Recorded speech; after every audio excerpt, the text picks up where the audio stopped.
Hello, growers. Looking to turn your homestead into a profitable business? Or are you a farmer looking to boost your sales? Check out my book, Sell Everything You Grow. This book is the ultimate guide to choosing the right farm business model that fits your farm, time, and location. Discover which model has the highest profit margins and why diversification is so important. Whether you're selling apples, vegetables, or microgreens, Sell Everything You Grow will help you find your first market or expand into new ones. Get Sell Everything You Grow on Amazon and start selling more today. If you were recommending to someone, they're looking for land, they're looking to lease, what would you recommend as far as being sure there's these things said in the contract? As far as so you don't work the land for a couple of years, build some greenhouses, and then it's not, you know, you can't even take the greenhouses with you or hoop houses, I guess.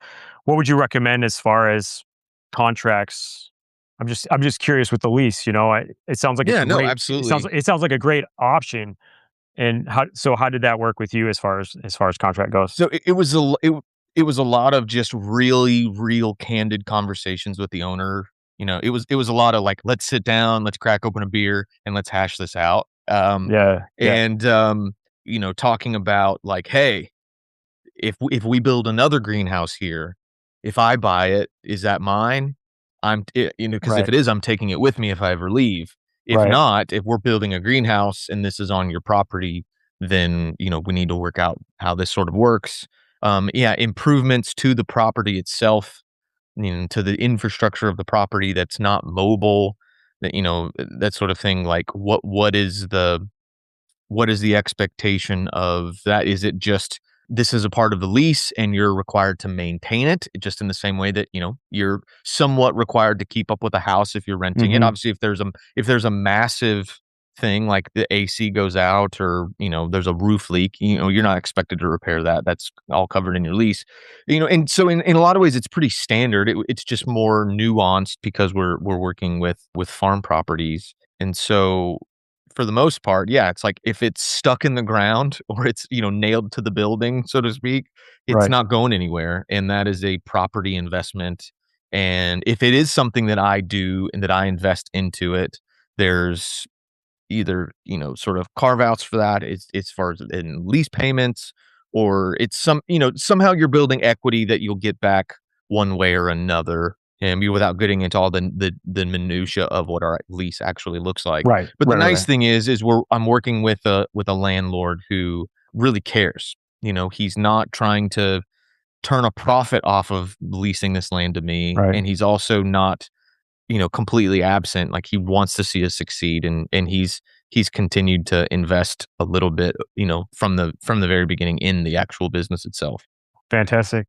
I mean, that sounds great. So you spent multiple years learning. You found land, found an amazing landlord, leased the property. You have the starting infrastructure.